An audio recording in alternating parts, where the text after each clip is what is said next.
விளையாட வெளியே போன 5 பசங்க. அவங்க சொன்ன கடைசி பாய் கூட அவங்க அப்பா அம்மாவுக்கு இன்னும் ஞாபகம் இருக்கும்.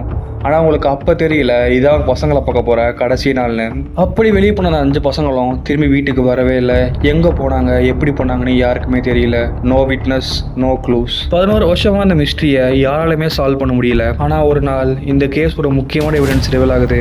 அந்த எவிடன்ஸை பார்த்த மொத்த சவுத் கொரியாவுமே ஆடி போயிருச்சு. இந்த கேஸோட பேர் தான் த ஃப்ராக் பாய்ஸ்.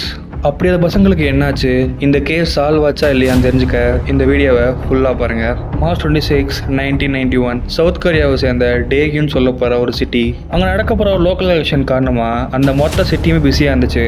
அந்த காரணமாக தான் காலேஜஸ், ஸ்கூல்ஸ், ஒர்க்கிங் பிளேஸ் எல்லாமே க்ளோஸ்டாக இருந்துச்சு. அந்த லீவை என்ஜாய் பண்ணலான்னு சொல்லி ஒரு 5 பசங்க சேர்ந்து பக்கத்தில் இருக்க மவுண்டனுக்கு ஹைக்கிங் போகணும்னு முடிவு பண்ணுறாங்க. அந்த 5 பசங்களோட ஃபோட்டோ, நேம்லாம் இதான். அந்த பசங்களோட பிளான் ரொம்ப சிம்பிள் தான். மவுண்டனுக்கு போகிறோம், அங்கே ஃப்ராக்ஸ் படிக்கிறோம், ஆனால் டின்னர் டைமுக்குள்ள வீட்டுக்கு வந்துடணும். ஆனால் சோகமா போன எந்த பசங்களும் திரும்பி வரவே இல்லை. அன்னைக்கு இந்த பசங்களோட பேரண்ட்ஸ்லாம் பசங்க லேட் ஆகிட்டுருக்குன்னு நினச்சிட்டு இருந்தாங்க. நேரம் போக போக எல்லா பேரண்ட்ஸோட மனசுக்குள்ளேயும் பயம் வர ஆரம்பிக்குது. கொஞ்ச நேரம் கழிச்சு அவங்க பேரண்ட்ஸும் அவங்க பசங்க போன இடத்துக்கு போய் தேடி பார்க்க ஆரம்பிக்கிறாங்க.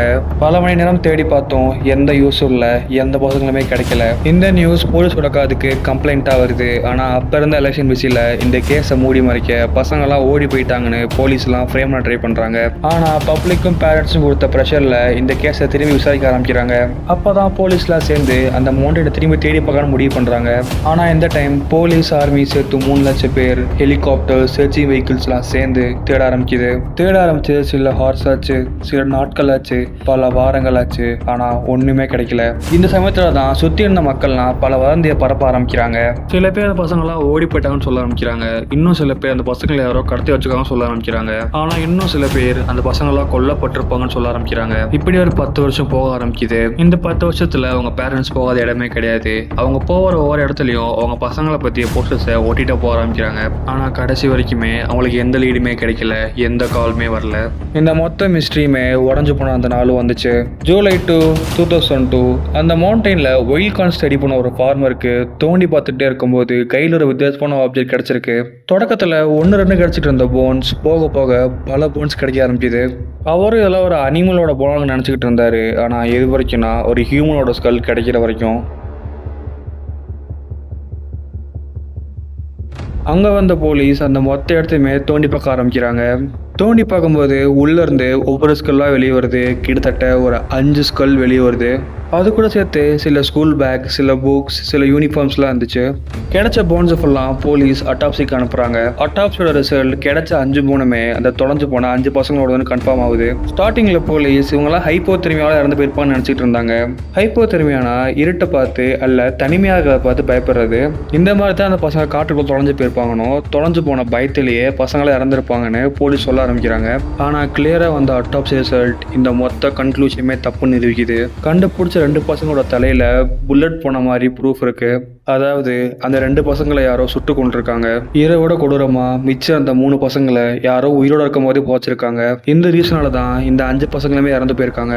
போலீஸும் அந்த பசங்களை யாரு கொண்டிருப்பாங்கன்னு விசாரிக்க ஆரம்பிக்கிறாங்க. இப்பதான் ஒரு பெரிய பிரச்சனை வர ஆரம்பிக்குது. சவுத் கொரியாவில் ஒரு கேஸ் 15 வருஷமா ஆக்டிவா இருந்தா அந்த கேஸை க்ளோஸ் பண்ணணும்னு ஒரு லா இருக்கு. அதே மாதிரி நாம் பார்த்துருக்கிற எந்த கேஸும் ஆரம்பிச்சு 15 வருஷம் ஆக போகுது. அதனால போலீஸ்லாம் சேர்ந்து இந்த கேஸை கை விட்டுலான்னு முடிவெடுத்தாங்க. போலீஸ் இந்த முடிவை பார்த்து கோவப்பட்ட கொரியன் மக்கள் ப்ரொடெஸ்ட் பண்ண ஆரம்பிக்கிறாங்க. அந்த சமயத்தில் அந்த கேஸ் மிகப்பெரிய பேச்சு பொருளாகுது. அந்த காரணத்தினால கொரியன் கவர்மெண்ட் இந்த கேஸில் அப்பீல் ஆகாதுன்னு ஆர்டர் போடுறாங்க. ஆனால் பல கட்ட விசாரணைக்கு அப்புறமும் இந்த கேஸில் எந்த முன்னேற்றமும் கிடைக்கல. ஏன் இன்ன வரைக்குமே இந்த கேஸ் கொரியாவில் ஆக்டிவாக தான் இருக்கு. ஆனால் அந்த கேஸை பற்றி மக்கள் நம்புற ஒரு முக்கியமான தியரி இருக்கு. அந்த பசங்க தொலைஞ்சு போன அந்த நாளில் அந்த மவுண்டனில் அந்த கன் ஷாட் கிடைச்சனும், அது கூட சில பசங்க கத்துற மாதிரி சவுண்டு கிடைச்சோம் மக்கள்லாம் சொல்ல ஆரம்பிக்கிறாங்க. அந்த மக்கள் என்ன சொல்ல ஆரம்பிச்சாங்கன்னா, ஏதோ ஒரு ஹண்டர் மிருகத்துக்கு பதிலாக அந்த பசங்களை சுட்டிருப்பானோ, அந்த கொலையை மறைக்கிறதுக்காக மிச்ச பசங்களையும் அவன் தான் கொண்டிருப்பான்னு மக்கள்லாம் சொல்ல ஆரம்பிக்கிறாங்க. இது இன்ன வரைக்குமே ஒரு தியரியா தான் இருக்கு. இது இன்னும் யாருமே ப்ரூவ் பண்ணல. இந்த கேஸ் பற்றி உங்க தாட்ஸ் என்ன? உண்மையிலே பசங்களை யாரு கொண்டிருப்பான்னு உங்களுக்கு தெரிஞ்சிருந்தா மறக்காம கமெண்ட்ல சொல்லிட்டு போங்க. இந்த வீடியோ உங்களுக்கு பிடிச்சிருந்தா மறக்காம ஹைப்பையும் லைக்கையும் கொடுத்துருங்க. அண்ட் தேங்க்யூ ஃபார் வாட்சிங்.